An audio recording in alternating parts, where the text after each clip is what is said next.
All right, everybody, welcome to the off-season mini-season of Euphoria, featuring me, Daniel Drakos, almost forgot my name, and also Froskurinn, known by many different names. According to Reddit, we have three of my personal favorites. Legendary fashion icon. We also have greatest LPL analyst of all time, and a recent addition in man-hater. So a lot of variety here, Froskurinn. We won't let you touch on that one, because we're also joined by Quickshot. So welcome, Quickshot. Guys, there's a lot to talk about. The LEC announcement came out today, but before we get into that, it's been a while. I have an update on the Fnatic bet. If you guys remember, me and Official were supposed to get our heads shaved. Deficio has fallen through, so unless he shows up in, I don't know, before the end of 2019, he goes on the wall of shame. There's still time for him to get that done. I don't think it would have looked good in the promo videos, but it wouldn't have looked good. But now it's oh so juicy. So for those of you who missed it, it's official now. Origin Deficio. make it when Origin loses to Fnatic that he has to have it carved on the side of his head. No, he needs to get a second bet then. I can't give him another bet. I didn't give Amazing a chance to do the Volbear dance again. Maurice is alone on the wall, and Martin needs to join him, but he still has some time. Yes. You owe us Fnatic on the side of your head. So for those of you who missed it, I posted a really bad picture, and my barber, who I want to clarify is a fantastic barber, did a terrible job of shaving the letters inside of my head. He told me halfway through we were doing it that he's like, for a first time, this is going pretty well. And I was like... I see that the C is a bit big. But yeah, the C double the size of any other letter. But shout out to all the Fnatic fans who were like, you know what, that looks really sick. That was huge. I don't like announcements of announcements, but this episode's bet is particularly special, so stick around. We've been planning. We've had the entire I'm building it up now. So as an update for the offseason, guys, we're planning on making 3 episodes. We'll be talking about stuff like roster rumors. We'll be looking back at 2018. Today we're going to talk about the LEC announcement, all these new orgs joining us. Drakos, what's the LEC? The League of Legends European Championship? Don't give him that one. You definitely need more practice. Let's try it again. Drakos, what's the LEC? Trevor, you're such a sellout. League of Legends European Championship. Wow. Are you okay? Wow. Okay. You know what? It's been a while. I heard it was hard to say, but you took like 2 runs at that. Deficio is normally the guy who says difficult phrases. It's tough, okay? Anyway, we're going to make 3 episodes. This one's about the LEC, or the League of Legends European Championship. Don't get in there. Nailed it. So 10 teams were announced, and I just kind of want some initial impressions for everyone watching at home. If you haven't seen it, there's a cool video out on Twitter. There's a cool microsite, eu.lolesports.com. Fnatic, G2, Schalke, names that you know. Origin is back. SK Gaming is back. Vitality, Misfits, Splice, and then 2 newcomers in Excel Esports and Rogue. Right off the bat, anything stand out to you? Anything jump out to you? Was there anything crazy that you didn't expect here? I mean, I don't think anyone expected Origin to make their appearance back into the scheme of things. I feel like the last time that Trevor saw Origin, you were literally in a clown hat, so it's probably also a very different... I mean, it was the last memorable time. Let's be fair. Yeah, that's actually a good point. The last time in Deficio's career he had anything to do with Origin, he was in a clown hat with you on stage. Fortunately, I actually was on EU Masters when the Origin org actually managed to pick up EU Masters back in spring.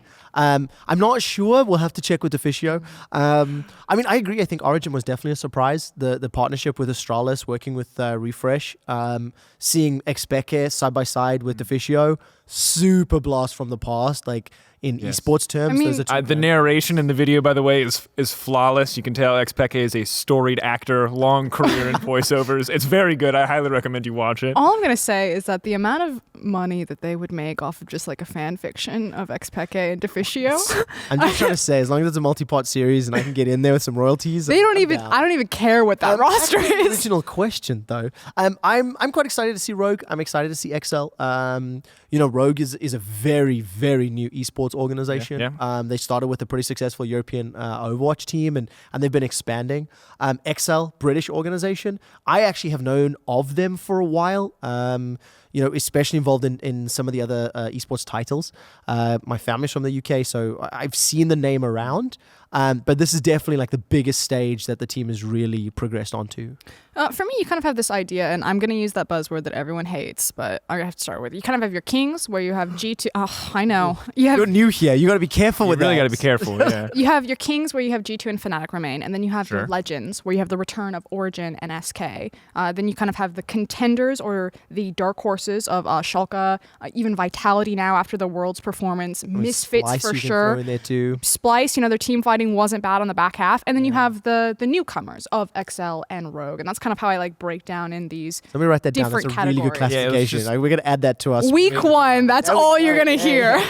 So Started here. Before we go any further, one of the most we asked for Twitter questions and also just across pretty much every thread is asking about why didn't X team make it? Why didn't this other team make it? Why didn't this other team make it? And so, guys, we're not going to talk about that today because we actually don't know. So officially, this is entirely a closed process. We found out about all this stuff when you guys found out about all this stuff, and so.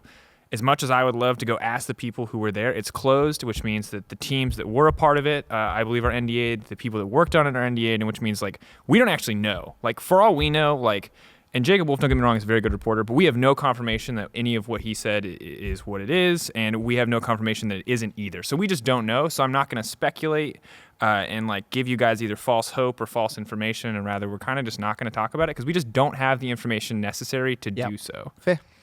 So what are we going to talk about? So instead, we'll talk a little bit more about Rogue because I like Rogue a lot because you brought up their Overwatch team. It was an entirely French lineup, so it's cool to see them come back to EU. And I think the thing that, so admittedly, I think all new orgs have a lot to prove. But the thing that gives Rogue a little bit of credit Cake me. Is Dude, I need to get caked so badly. All right, so You can't actually just run around saying cake. I'm going to. Okay, so I am a huge EDM and techno music fan. Yep, for sure. Huge. But you have to explain because if Disgusting. people have never heard of Rogue, you just said the word cake with no context. The reason I'm so excited and the reason I'm yelling all these things is one of the very big financial backers is Steve Aoki. And for those of you who don't know him, he is one of the most famous DJs on the planet right now. He's a very big Trevor? DJ, Steve Aoki. Okay. Check him out. But when you go check out the Rogue promotional material, when you go see their website, he actually features very prominently.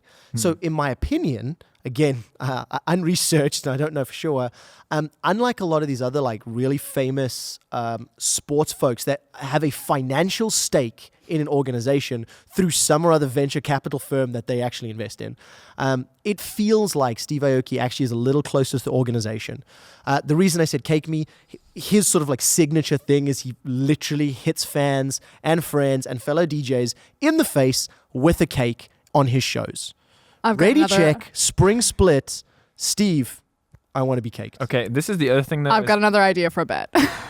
Well, hold on. Save your bet idea because we can't burn them all. That's the thing. We found out very quickly that you run out of bet ideas. The other thing I want, there's a couple things I want. One, League of Legends fans work with me here. Warriors 2 2019 World Song. Obviously, Imagine Dragons. Come on, you committed to Rogue as well. Maybe it's time for Warriors 2. If Rogue make it to Worlds, that's the other thing. And of course, DJ Cowbell, Steve Aoki remixes in the future when DJ Cowbell. I'm not sure Steve can keep up with DJ Cowbell. With DJ Cowbell, the quarter notes that he puts out are truly fantastic. Pretty intense, yeah. But it's it's going to be interesting to see what roster they put together. It's going to be interesting to see. I think Drakos, you said the right thing. I'm excited about the backer. I don't know who the coach is going to be. I don't know who the players are going to be. I don't know what the team's going to look like. So this off-season and this free agency period will be very interesting. And I think we'll know whether or not we can trust the understanding of the League of Legends landscape based on who they bring in, what players they put together and what that looks like, because we're definitely going to have a critical eye, like you said, for a new team. Oh, and there's also, I think for Excel, for Rogue, even for SK and Origin too, guys who are rejoining the league, it feels to me, at least, there's a ton of pressure for these orgs to hit the ground running, right? Because if you show up, Excel has no history here. Rogue has no history here. SK has history here, but it definitely did not end pretty. And Origin's history is the most beautiful, yet also train wreck story ever. From Challenger to Worlds and back out again in a 2-year span. there's a lot of people who are like, yes, Origin is back. And there's a lot of people who are like, but which Origin is back? Yeah. You know, like, is it Hype Train Origin? Is it Fall Apart? Xpeke plays 3 different roles in a single split Origin? Like, I think that's another question that people are going to start asking. It's also really important to recognize like where these teams' goals have been set in terms of long-term partnerships. You know, this is a completely different model now. It does offer the security that there's no relegation. So this is under the lens and the context, and I'm certain the fans will all be saying, you know, okay, who's going to be like the champion of the LEC? Who's going to lift that first LEC title to continue the long line of EULCS? Who's going to go to Worlds? Like, we always look big international. A lot of these teams are probably just thinking like, let's dip our toe into it. Let's just have a stable roster, see how it runs, and that could give, you know, if your expectations for someone like SK or Origin just because of the weight of the name are so up here, but for all we know, the org is basically saying like, first year, this is just about fleshing it out, you know, setting down the groundwork for a, you know, 2-year, 3-year, 5-year plan. And I mean, I guess we find that out over the next few months, right? Yeah. And whether you go, like, we're going to start seeing some parallels to the NALCS. And the NALCS went through franchising last year. We've now gone through long-term partnerships. Team Liquid made it very clear what their plan was. You know, throw money at the problem. They got the biggest, the best, the most expensive players they possibly could. They won back-to-back titles. They made it to Worlds, which for the organization, it is the most successful NALCS history, year ever, right? So I agree with what you're saying, Frosk, and I think the organizations will have a lot of eyes on them. And it's up to them to prove to us what direction they're going to go. There's also a really cool opportunity here. You know, I don't have too much of a close watch with what happened with franchising in terms of the NALCS, but in the LPL, when franchising came about and as the league continued to grow and get grander and bigger, a lot of that money went away from imports. You know, there was the kind of the great Korean migration, and then a lot of those Korean players left. Yes, you have people like Rookie and the Shy, but we call them career Koreans, where they basically came about in the LPL. They weren't just immediately grabbed, and all of that money that instead went to grabbing bigger contracts instead went into boosting up the orgs and making them more sustainable, and then finding new developing talent like Jackie Love. So I have a feeling that with the huge player base and so much talent that a region like Europe has, to then have long-term partnerships as like the security, I don't think it's immediately going to translate into grab all of the stars. Because frankly, Worlds feels like tryouts for NALCS and who's going to poach our talent.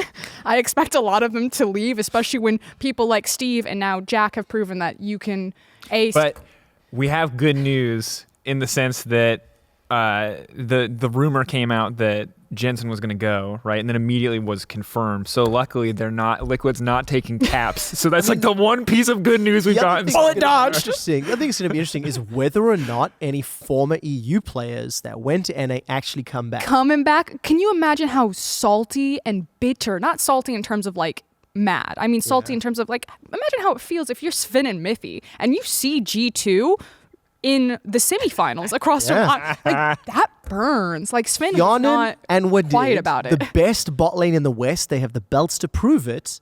They took down Uzi's RNG, right? I agree with you. I think that it's a hell of a story, and it's going to be an interesting offseason. You know, it's too early for us. There's too many roster rumors. Free agency just opened, so there's far too much nonsense being flung around. But in a couple of weeks' time, the dust will settle, and we'll see what the rosters look like. Yeah, and I just want to kind of tie it all back in. I think with long-term partnerships, it's going to mean that a lot more money is going to be invested into building up the orgs, and it's again about long-term growth. I don't think, or fans need to like pump the brakes a little bit, or at least as an analyst, that's what I'm doing when looking at these teams and as we see the rosters coming together. You know, I don't expect a team like Origin to hit the ground and like grab the super team, throw all of the money at it, and then try to win the LEC. I imagine that a lot of these orgs are probably thinking, let's get in here, stabilize, see what it's about, and try to experiment different things and kind of really see what this market's growth will bring.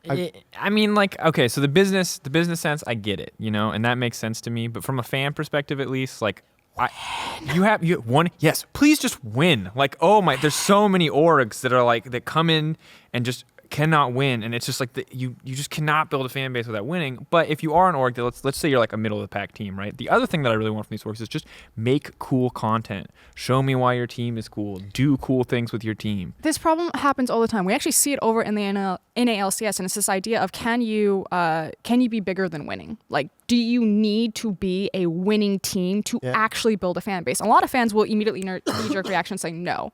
And we don't have a lot of proof for that. But over in the LPL, like at least not in the Western sense, but in the LPL, there's a ton of proof of that. Some of our worst teams, changing language, some of the LPL's worst teams, good catch. got it, actually have huge fan bases because of the content. And again, that's what's so cool about the fact that we have such a... I'm not even just shilling this right now. I actually just believe this. It's true, but I think the LEC brand is so cool Yes. that in like Fnatic's announcement video, like taking elements of that like really kinetic, vibrant branding and then using it to make content that's very specific. Like it's almost like a teed up volleyball towards these teams to now just like spike down. I have to ask whoever is on Reddit or YouTube actually looking at this, go link the announcement videos from each of the LEC teams. For sure. The styles, the tone, the direction, it is different for every single one of them. And we had a very legitimate debate and discussion around what was better, what was good, what was bad. And, it's just great to see teams with different flavors because it's going to give us that different content approach. It's going to give us that different style. And fortunately, that means there's going to be something different for everybody to latch onto. We did not love every single video because we are different people. So, for sure. different preferences, which is cool. And I do want to give a shout out to Excel because I think that they're kind of going up. They're like the underdog here in terms of public perception because I think they're just so new. And if you're not in the UK, and you weren't following That's EU true Masters, for Rogue too, yeah. For Rogue as well, but Rogue has Steve Aoki. They have Imagine Dragons, and they have these known names backing them. And I think for Excel, the really cool thing about their video was it was pretty down to earth. It's kind of like the nade shot approach. Yeah, where it's just like very chill, sitting in front of a camera, talking about why they're excited about this, and like they were straight up. They talked about their past accomplishments. They talked about how big of a deal this is for them as an org, and it definitely was not like a dubstep hype trailer, but it was. But what's amazing good as insight. well is this is an organization that, as I mentioned, it's a British org, it's sort of grown up. The org actually has financial backing from, I believe, a company in Australia. And, for an international conglomerate to look at a British esports organization and say, okay, we're going to invest and we're going to, generate... we're going to invest in this company to generate revenue, and then they make it into LEC as well. Like, it's a big uptick, but these are the two teams that have to prove to us that, they can play with the big boys because there are some heavy, heavy hitters for the rest of the LEC team list. Yeah, I agree. Is there any other org, before we move on, is there any other org that you guys are like particularly excited about? Most of these are known names. Is there anyone that you really want to see what they do in the future? Is there anyone you're really curious about that people have heard of before? I think I really want to quickly touch on Misfits. I think, again, if my mentality is that with long-term partnerships comes financial stability and more power in the organization, I think Misfits as an org has really proven that when you give them resources, they do invest it in their kind of their backbone and their structure, or at least they have in the past, and can grow really good things from it. So I'm kind of looking towards orgs like Misfits to see what they do with kind of the new playing field and how they'll level up. Because so far this is, okay, welcome to long-term partnership. Here's X, and now what can you build with X? And I think Misfits will build much faster than a lot of the other orgs. I also agree with that. I think you look at the 2017 season with the one-year plan, and as an org, they've been very outspoken in terms of infrastructure, in terms of analyst supports, coaching staff, etc. Even in their announcement video, it had a very homely family vibe. It's just slightly different to a lot of the other teams. I just want to see what they do with the roster. I mean, I believe on the contract database, Hans Sommer is signed for next year. Everybody else is still technically in free agency. So who do they re-sign? Does Maxlaw stay? Maxlaw joined them and was sort of the captain / face of the team this year.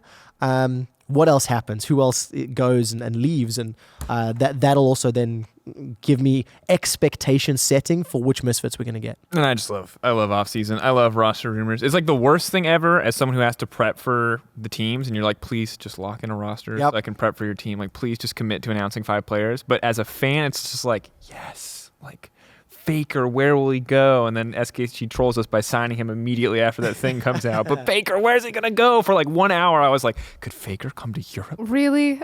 No. I mean, like, yeah, for like 1 hour, I'm not I was saying like, Europe. I'm just like, how do people look at someone like Faker and they're like, oh man, Faker, he'll leave? No. Yeah. I know too much about him as a human being in person to believe he would be leaving Korea, first of all. And secondly, he's well looked after at SKT. So, the kid's comfortable. But then... I would have guessed Stockholm Syndrome, but good to hear that he's actually like got a good experience there. That's good. Faker knows League of Legends. Sure. He's very good at League of Legends. Sure. A lot of real life stuff. I'd be surprised if he knew how to do laundry. That's something I'll go on record for. I don't know how to do laundry. To be fair, Vedius didn't either until he joined our team. So I saw what Vedius was wearing today, so I can believe it.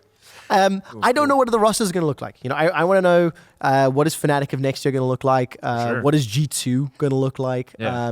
Fnatic G2 Vitality as well. A lot of EU players brought a lot of EU pride at World Championships and really stepped up. So does that increase market value? Does that increase? I want to double down, man. So Let's get more. Commit. Stay. Oh, and I'm really curious, and this is kind of like a question. I'll actually tee this up to both of you.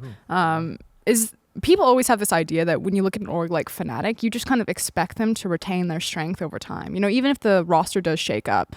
Let's take G2 as an example, because they lost everyone but Perks. But the idea is even though you didn't know what to expect from G2 in terms of ceiling, there was always kind of that still element of trust that this is probably still going to be a good team, if not a possible great team. So do you guys still trust that? I think that's fair. And like a hard reset? I will say that going into spring, I had much lower expectations than most for the G2 rebuild around Perk. And it doesn't have to be just G2. I'm saying, like, do you look at a brand like Fnatic, where all we have is Fnatic are in, we don't know who's on their roster. Yeah. Do you believe that Fnatic's still going to be the best team in Europe? Maybe not the best, but one of the best. Why? The reason I think so is this is a team, if you look through all the iterations of their rosters, they have been able to unearth talent that have genuinely gone on to be the next big superstars. They have made multiple good roster decisions. That cannot be said that is true for many other teams. I think G2, for the very first time ever, had to do a really big rebuild. I did not have faith in them. They proved me wrong. They showed up in spring, they showed up at Worlds, and I have to eat humble pie because at the beginning of the year, I was like, this team is not going to do well. So now I have faith in them. I've seen them perform well. I've seen them make the right moves over their successful team, during the 2016, 2017 era. I now believe in them with their roster decisions. So decision-making behind the scenes is correct. On the contrary, Misfits are an org that I now have question marks. Where I go, last year they had great decisions. I liked some of what they did this year. I need them to convince me that if I'm on the fence on decision making, the first few weeks of spring split will make me decide, right, you actually do know what you're doing with roster decisions, or you don't. Because the Jesse Mickey thing threw some very big question marks in my head, and I need to see that trust rebuild, right? Yeah, I mean, I agree with the Misfits thing, but in general, I just think, like, for me, when an organization gets big enough that they've won consistently, whether that's with a single roster or not, I think that they buy themselves, one, a lot of trust, and two, that trust, I think, comes both from a lot of viewers and from myself, right? Like, Fnatic fields 5 new players versus, let's say, Excel's 5 new players. I'll assume that Fnatic roster is going to do better, even if I've never heard of any of these players, right? And I think some of that is because when an org gets as prestigious as Fnatic or even to G2 to a certain degree, I think better players are willing to come to that org and give that org a chance. Are you ready for the counter example? Oh, no. Cloud9. Immediately, Cloud9, when they decided to change up their roster, thrown to the wolves. And Jack now gets to say, proved everyone wrong. And you can say that, well, he retained his support staff. But, just this idea of like an org is so too big to fail. Okay. Yeah. I definitely did not say that an org is too big to fail. And there's a big difference there. Now, there's Fnatic through contract negotiations, Reckless opts to leave, Caps opts to leave, Brox opts to leave, and they have to rebuild. Is that when you hit the panic button? And that's for sure. I'd hit the panic button. But I said my hand's hovering. I don't hit it until I see who they resign. And the thing is, I said 5 new players versus 5 someone else's players. Now, the difference is if Fnatic decide to bench 3-star players, right, or 2-star players in the class of Cloud9 that they currently have access to, then I'm like, okay, sir, hello? Like, it's like if Reckless is not there and not available and you put in a new guy and tell him he's going to be good, I'll believe you. But the only thing as well is, if Youngbuck is still at the helm, you know what? I believe. You believe? Right? I took a long time to come to terms with the fact that Youngbuck really knows what the hell he is doing. And there was question marks around his time at the G2 era. Who was the brains behind the team? Because colloquially and in some circles, people put it on Sven and Mithy, and they were the brains, and they were the ones that made it, and predominantly Mithy, right? And then Mithy made Perks grow up, and then it was Mithy and Perks. Youngbuck goes to Fnatic and has a near undefeated year. Back-to-back titles. As a coach, is 6-0 in EULCS finals. So if Youngbuck goes, these three boys need to be benched, I'm going to give him the benefit of a doubt. I mean, okay, so one, I was also the impression in the G2 era that it was like Sven and Mithy coaching everything, coaching Europe even. And then they left and they kind of bombed on TSM. So it's hard to believe that now. So I'm buying into the Youngbuck hype train. And I believe in Youngbuck, and I'm willing to, mostly because every single Fnatic player that's ever come on the show has said Youngbuck, Youngbuck, Youngbuck, Youngbuck. And I'm like, wait, but your coach is Dylan Falco. And they're like, Dylan's great, but Youngbuck, Youngbuck, Youngbuck, Youngbuck, like constantly. But there is not a single person in the world who can go, I'm going to bench 3-star players for 3 rookies, and I'll be like, yeah, you know what? It's going to do better. I believe you. I mean, that's fair, great. Right? That line is fair. That line is fair. I want to see what the German orgs do. Schalke 04 and SK Gaming. What does the Schalke roster look like? I think Schalke's approach to coaching, to analyst staff, to mentality around team and team health was also very different. I actually think in some ways it was even an evolution of the 2017 Misfits model, where it was really planned and thought out. So, we bought into the Schalke project very early on. It didn't pay off in spring. It did in summer. But what does their roster look like? What does SK do on their rebirth into League of Legends? Because they, much like Origin, had a very high and a very low. And rated returns. He plays support. A long time ago. I mean, whether or not the brain is back, I don't know. So we have to find out. What's also interesting to me is in comparative to like the NBA LCS over there, where you have all of these big NBA backers or these massive organizations behind them. We have a lot of, use the we language there for Europe. Boom, nailed it. We have a lot of like old school esports orgs. You know what I mean? Like it wasn't true. Like a bunch of like football clubs just bought their way. It's almost like there's a lot of history? Or what's another word? Maybe legacies in Europe. Which would be interesting to see whether or not it helps, right? Because SK as an org has done very well. They've multiple successful games, multiple successful championship titles over more years than maybe some of the listeners on this show, right? I have been a fan of SK's like Quake players many, many years ago. Go. One of the most famous, if not the most famous Quake player to date is a guy named Rafa. He was an American. He played a shit ton of Quake 3 CPMA, and I'm talking 10 to 15 years ago. So, this is an org that has winning and sustainability in their lifeblood, but I need to see it again in League. But that's what's so important. It's this idea of having that identity in the DNA of the LEC kind of team pool now. Because while it's really cool to get like these very professional, very traditional sports organizations integrated into more leagues, into more esports, it also kind of brings a very unique identity when it is an esports org, because how they make content, how they look at things is very different. And I know we have this discussion all the time about, are we going towards more traditional sports? Do we really cater to our audience as esports? And I think personally, I lean more towards that esports, that it is just, there's learnings to take from traditional sports. Why not both? Exactly. Yeah. But ultimately, it's the hybrid. We're our own thing. And so that's what's super exciting for me, like approaching the LEC and getting to know a lot more of these organizations on kind of like a first time basis of how many of them do have the really long legacy of being esports orgs. And SK definitely has that legacy. I mean, you can look at the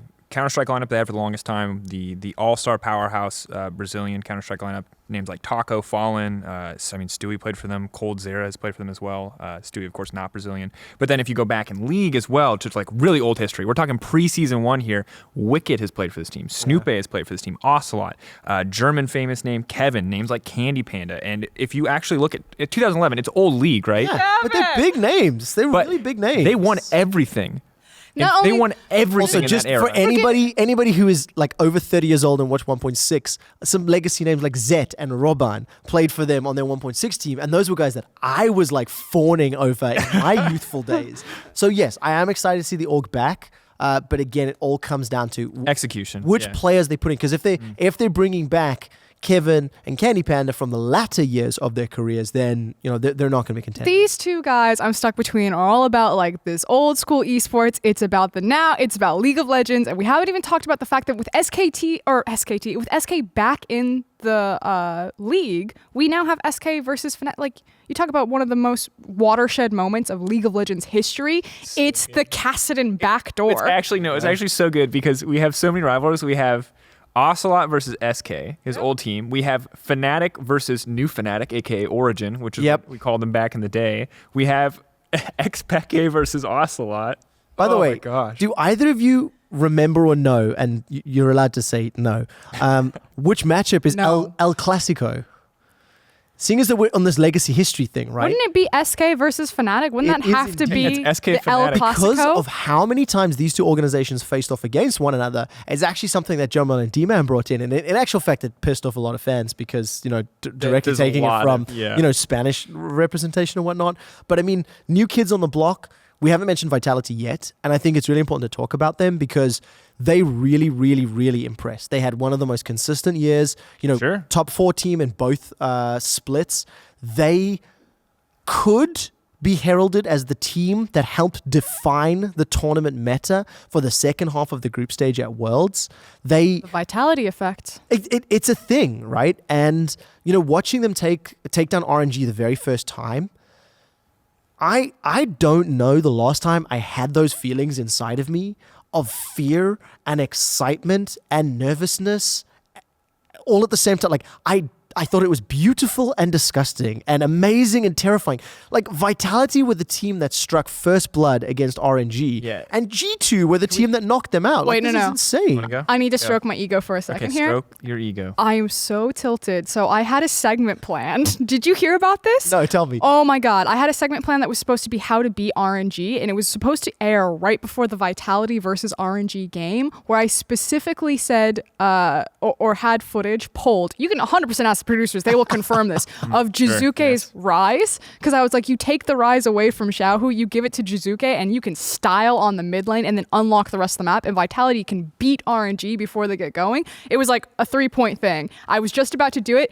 Boom, technical difficulty, couldn't do it. We go into the game and the Vitality win. I lost my shit. I was like, if that had aired, it was fine. So I always believed Vitality. You can go back and check EUphoria. The timestamp is there. Froskurinn. They're my favorite team in the LEC. Stay hungry, stay humble. Yeah, No. Congratulations. No. on your Wow. prediction. I was going to say, this is great. Guys, I want you to know that I I was said amazing. off air Thank you. that Jensen would join Team Liquid, and I said it 100%. I predicted it, but no one heard me. To but be I fair, said it, If and I Deficio want was here, credit for that. if Deficio's here, he would start laughing because he saw how angry I was as soon as that segment was done. Okay, so fantastic transition because the next segment is called Hot Takes. But Hot Takes, the number one most asked question was, why didn't X team get in? Which, of course, the answer is we don't know. The number, we don't know. We don't know who applied.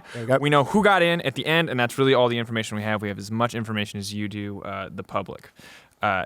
The other most question is, where is Deficio featuring sad faces, angry faces, exclamation points, and question marks? And luckily, Frosk, if you'll check under your seat, we have a prepared statement from the man himself. He was sadly not able to be here, but you have a statement written on the paper. If you could... Can you actually do a Danish accent? There's, I need a potato. Legacy memes. Yes, thank you. All right. Now, I know this is difficult, but you're going to have to sit really close to the mic to make this happen. It's still probably going to be mostly unintelligible. Not close enough to touch it. Back up just a little bit. You're gonna break so many eardrums. What is Could you going please on? read the statement that Deficio has? Okay, it says, quote, "I love you all, and I will be the greatest guest of all time." There you go. Deficio. Also, super quickly, for anybody who is listening on an actual podcast medium, Froskurinn just put on a face of Deficio, the famous mask that has been worn multiple sets. If it smells a bit bad, that is my sweat. I was apologize. actually There just going to is- say that there's stained Yeah, there's stained makeup. There are Oh, burn I'm so marks. sorry. That's legitimately. Somehow, like, we asked for one of these masks, and the only one they could find was like the one that had been run. What I will say though is we should screen cap that because I think your hair on Deficio's head is way more attractive than his current hair. Well, sadly for Deficio, he just doesn't really have a lot of options. Male pattern baldness is a brutal, brutal thing, Trevor. Which, to be fair, Deficio has a face carved like an angel, like something had to get taken away from him at some point. This is quite creepy. Right. This is quite creepy. Okay, please put the match. Okay, so where is Deficio? Okay, obviously, general manager for League of Legends team. Refresh Entertainment is the organization or the company that owns the Astralis brand and now the Origin brand. And they actually put a statement out. They were saying that they didn't want to aggravate their CSGO fans by using Astralis in League of Legends, and same vice versa. I didn't want to bring this thing. So I think it's such a smart move. I think partnering up with a beloved organization in Origin is great. One thing that Deficio did say is that he will do everything in his power to be on as many broadcasts as possible. In his quote, he'll be the best guest. But obviously, we need to see how schedules work out and what availability he has. And of course, guys, we're always down to have him on the show. Especially me. Yeah. Especially Trevor. And we're always it's pretty much an open invitation at this point. So give him a break, I'd say, a little bit as far as coming on content. He's obviously got a huge new job with a ton of responsibility. We're all excited for him, but we'll get him back at some point. We'll get a bet. We'll get a wall of shame if he doesn't show up. He has to shave Fnatic in the side of his head. It's even funnier now because he waited so long and he actually works for a different org. So please, do it, dude. You owe it. But hot takes from Twitter. We asked for questions. We got 2 from you guys. And we got 2 that we just took from the internet. And this one, the first one is one of my favorites. It's from Raz, LPL caster at Razzleplasm. It says, "Let it be known that LEC will always remind me of LEP." We're gonna edit in post production the picture of LEP. If you do not remember, this is probably one of the greatest. It's hard. This is such a mean lower third. It's such. So what ended up happening was Lep was a top laner, and I forget he was from CB LoL, but I think it was it Kaboom? I can't remember. Kaboom. Yep. And he had a really tough series, a really tough set of games. Brutal. 3 games. Yeah. And I'm not gonna read the stat line. No, I will. But Drakos, sure. what is it? It's a picture of his sad face, and the stat line reads. Picture for me the face of a very nice, sweet, kind of baby face. Oh, he's super sweet. Boy. And he's looking at the camera and he's smiling. He knows the camera's on him. And unbeknownst to him, a lower third appears that says LEP 0, 16, and 2 in 3 games. Yeah. And his face is now pretty much the equivalent of the dog sitting in the room. This is fine. The room is on fire meme for League of Legends. So I think it's good that the memes, they're already coming out. And that's what I like about this. Raz is on point too. Good job, Raz. Don't encourage him. The next one is from @Otawamne He says, "Okay, hopefully rebranding to LEC differentiates us from those North American plebs. What's LCS, lol?" I mean, LCS is so in the past. Yeah, man, keep up. That's so 2018. The thing that I'm actually going to be interested to see, though, is whether or not the NA versus EU undertone, how it gets changed. Because right now it's NA versus EU and greater than, less than. Yeah. LCS, like EU big LCS. brother, little brother. Big brother, little brother. So, the EU LCS has been growing and moving separate away from NA, especially in tone and style. Maybe 2018 even more than NA is that like older brother. He peaked in high school. He was on the stream. And then, he struggled in college, and now we're successful and wonderful, and we're doing stuff at Worlds. I don't think we're going to go that far, but I want to see, if, for example, will we have LCS greater than LEC? Will that be the hashtag that kicks off? It's still EU greater than NA. You can never take that away, man. You can never take that away. It'll be fun to see what direction it goes. But good, I agree with Odo. North American plebs. I just like that he's so quick to call them plebs. I think that's especially because we have European plebs in North America right now. Fantastic. Good commitment from Odo.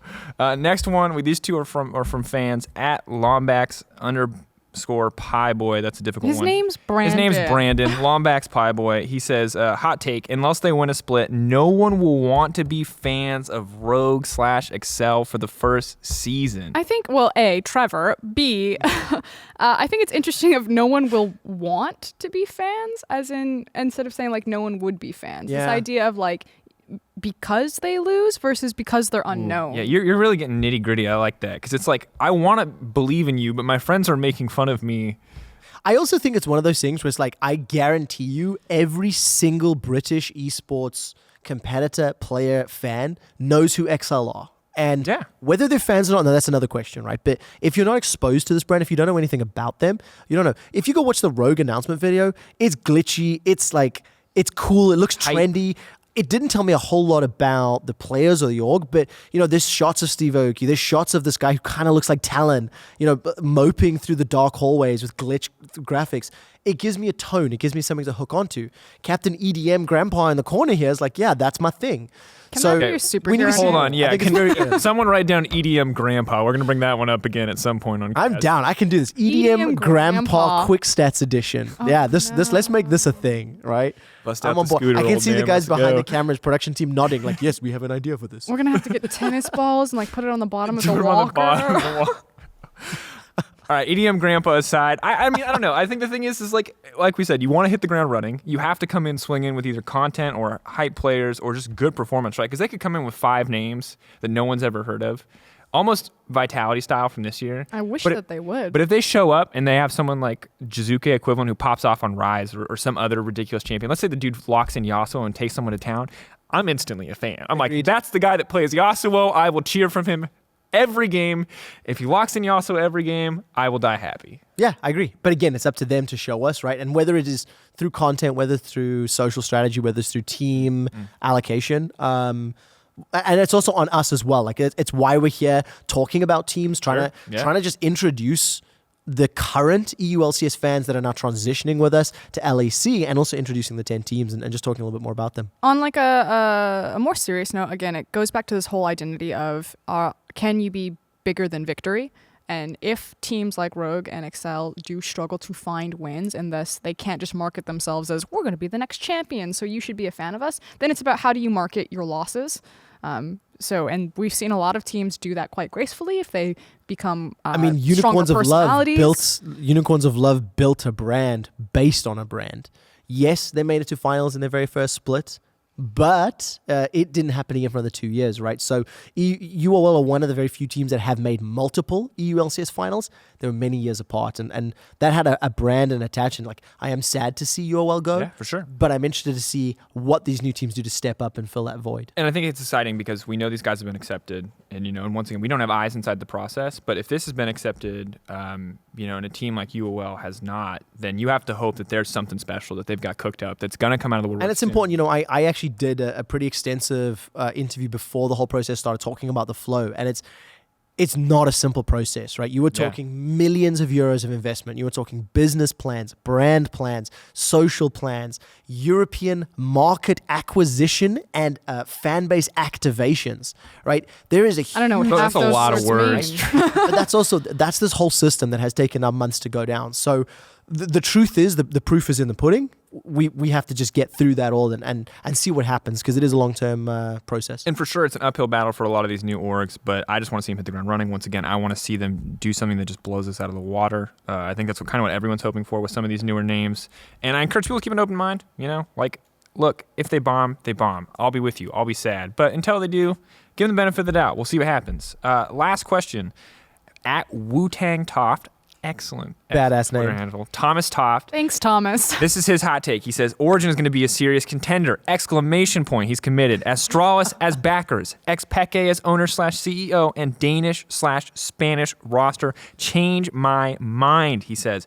Now, a couple things. I believe it's Refresh and not Astralis, just for anyone at home. I don't think Xpeke is owner/CEO anymore. I'm not sure. I hope not. I'm not sure. But a lot of the sentiment still stays there. Yes. Trevor said it, and I think all of us, just, Xpeke's last stint with ownership. Yes. Not Wait, the wait, best. no, So no. good that someone else is coming into the fold. We can do this. Do you want to be pro or con for Origin?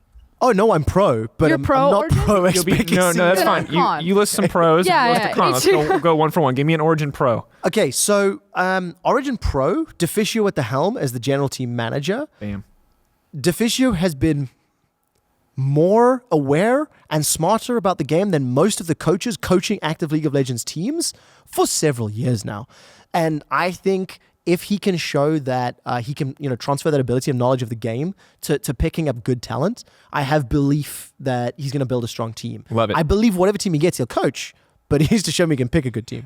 My Con. first con, Deficio isn't the coach of the team. He's the general manager of the team. Bam. And I want these to be a little more rapid fire. Give me a short one here, but a little more rapid fire because you guys are both going in. I want bam, bam, bam. okay, well, he's not the coach of the team. He's the general manager. And so until the roster is released, I'm going to hold everything off because Fair.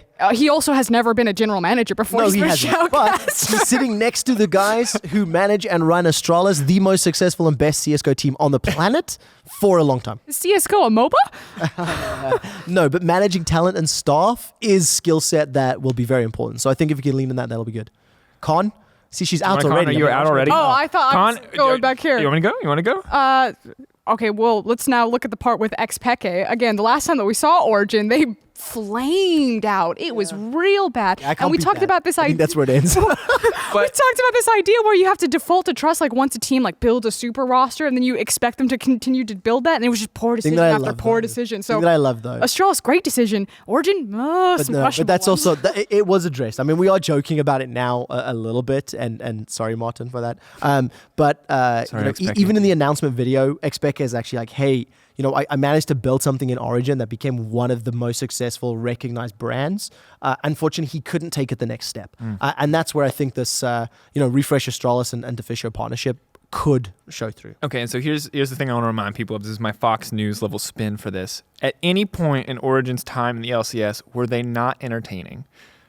Because in hindsight, it was good for a year and it was funny for a year. That's all I'm saying. It was never not entertaining. That's the only point I wanted to watch for one reason or another. There was either never Clown forget Fiesta. Nahyun. What role is Xpeke going to play this week? What random support are they subbing in this week? And I think a lot of people, I'll even throw you a bone because I actually think I found the pro. A lot of people will go back to Origin's recent appearance in EU Masters and be like, well, they put together a good roster there. What's to say that doesn't happen? Roster rumors. InSec. We want it. No. Hey, it was really entertaining to cast again. So, but again, Grandpa EDM in the corner here. So, okay. Well, those are our 4 hot takes. I'm excited to see what Origin does. I think everyone has a right to be a little bit skeptical, but they're coming in with huge backing. They've got all-star talent already in Martin Fischerlunga and Xpeke. I forgot what your actual real name is. Xpeke. That's his name. 3 Xpekes. The other part of this is that 10 new orgs coming into our new brand identity, the LEC, they have their own branding and their own logos. And now I wanted to go through and rate them. This is something that I see show up all the time. I think Foxdrop did a logo thread for Worlds. I want to do one here now. You guys have pictures of logos in front of you. Right off the bat, is there anything that stands out to you as the best logo? Like what speaks Origin. to you? Origin is Yes, the best logo. it is the best logo. You're actually trolling. One second. I want to give Trevor a sec to answer, but then we'll go back to Origin. do you know what? I actually think the best logo for me is Vitality. Actually trolling. You're actually trolling. It's clearly Rogue. No, get the Rogue is so good. Rogue is possibly the ugliest logo. No, that is not fair. It is not fair. You can't say that. I mean, yeah, and we have like. Okay, so apparently there's a difference of opinion on what looks which is good. why everyone makes Okay, their own never tiers. mind. I just saw Vista meets PowerPoint down here in the bottom right-hand corner. So Rogue is the second worst So logo. I will on this. say, I don't want to use the word ugly. I will say that the most boring logos, and I'm going to go 2 on this one, is SK and XL. What? They're boring. Trevor, do you see where I ranked SK? Yes, second worst. No, that's second. All right, I will agree. The SK and the XL logo is exceedingly simple. SK is a classic for me. Maybe I'm just accustomed to it. Schalke is a sports logo, and they have a lot of legacy. I don't feel like I can throw any shade at them, although I don't think it's the best. But that's a lot of years to be talking trash about an org that's been very successful in football in the Bundesliga. I mean, that's true. It's just clean. It's simple. The Schalke logo is probably like the safest of the lot. It makes the most sense. Splice are in a similar vein, by the way. I think if you actually made the snake just a little bit more like 2D instead of embossed, it would be in a very similar vein to People Schalke. just need to get rid of the fonts. Just kill all the fonts, which is why I really like SK as well as Misfits. And like again, Fnatic. If you just take away the Origin, the Fnatic text. The definition of font. SK is in a font. It's a typography logo. Okay. If you want to start this with me, Trevor, don't start this. She's graphic design backgrounds. So my issue with the Origin logo is Origin as its core, good. They wanted to implement the Astralis thing, good. But now I look at it, and if I take Origin away, I just see Rockstar Energy Drink. No, that's you this. see Team Rocket, your Pokemon dreams come true. You're blasting off. It's also not orange. Throw it on. If you put that on the side of T-shirt, you're It's awesome. It'll look good in movement because it can spin it and shit like. Can I say shit? Well, you've done it several like times. 4 times. times. Yeah, you just did it twice. It could spin and shit like that. It'll look great in movement. It'll look great in static. It is really strong, clean lines. Great use of negative space. So you can change its color, make it a gradient. It's going to size up really well. So the things about logo, it must look good in black and white. It must look good small. It must look good large. And it must look good in motion. Origin does all of those. Okay, Get rid of the font. That's a lot of science. And Okay, that whole explanation also then makes sense why you don't like the Rogue logo. Because the Rogue logo. Right, now I understand. Because now I know on. what you're measuring it on. I know. I will tell you. Okay. Let me tell you the Rogue logo inspires me. Do you know what the most memorable anything logo related for me in EULCS is? I'm sure you're about to tell me. Mascots on the stage. It's Ramad dressed up like a unicorn. It is a G2 samurai. That right there is a recipe for a mascot on a stage. There will be, if they make it to finals, there is a rogue So you see, you love on the our stage. performance element. Rogue versus samurais. That to me, that's awesome. Origin, who's their mascot? Frosco? Who's their mascot? I mean, Deficio standing up there with an Deficio. awkward It's Deficio. face. And Expeques. The only costume Deficio's ever worn is a duck costume, and I don't want that on stage. Hey! You're a I'll hot have you dog. know, he dressed up as a pulsar in a hot dog outfit. That's true, And also looked with pretty that. legit. Okay, so we're talking. Okay, take it back. It's like if he dressed up like a Pulsar Origin. We're talking fine. duck or pulsar. So they've got options there. I just so here's the thing. You are correct that Rogue is using more of like a I don't want to use the word traditional, but it feels more sports, like traditional sports, like the NBA. You'd see a lot of logos like that. Yep. Very strong vector. I don't really like the color palette because the blues with I like the idea of the accent color of like a pop of an orange, but like the blues next to each other, it's a little bit messy. Again, I don't like the font. It's pretty standard. I'm for super out of my depth in this design. Yeah, she's going in, dude. Yeah. I mean, like I'm doing okay, keeping up, but like Frosco, Okay, so look at Misfits bring logo. it down. You okay, know what I mean? Like, okay. bring it Use your eyes. Bring it down. Touch your eyes to the paper. Look at the Misfits Touch them, logo. physically touch them to the I paper. will. That's what you want. And look at Rogue. They're both the same style of logo sure. that you like. I You got got your it. mascot. One of them's a furry. That's fine. We accept that. Absolutely do. You get the pop of the color. Shout out to Sonic Fox. Yes, Sonic Fox is amazing. Just watch. Anyway, continue. He's got the pop of the color of the mask versus the hair. But look at the color palette. You got like a much darker background with the gray behind the bunny to make the bunny pop versus like the blue behind the emo kid from 2010. The thing is, what I like about the Misfits and the Rogue and the G2 logo as well, maybe even Splice to a degree, it tells you a little bit about the org as well, or at least a little bit of what the org's trying to do. Rogue with this like assassin dude, Misfits with a little bit of a cheeky bunny. I mean, they don't even have team name on there. So I like to try to discern a little bit of what the org stands for as well, and that's I think why we like those two. What's your favorite? Yes. Favorites? I mean, I'm a fan of Vitality. I just like the fact that it has both. Yeah. I like that it has the actual name. I'm not quite sure how I like Okay. the B/Hornet, but that's a personal thing. But I like that there is something there that's a bit more I obscure. thought it was just a pair of scissors wearing a hat. That's also an option. But I mean, don't know.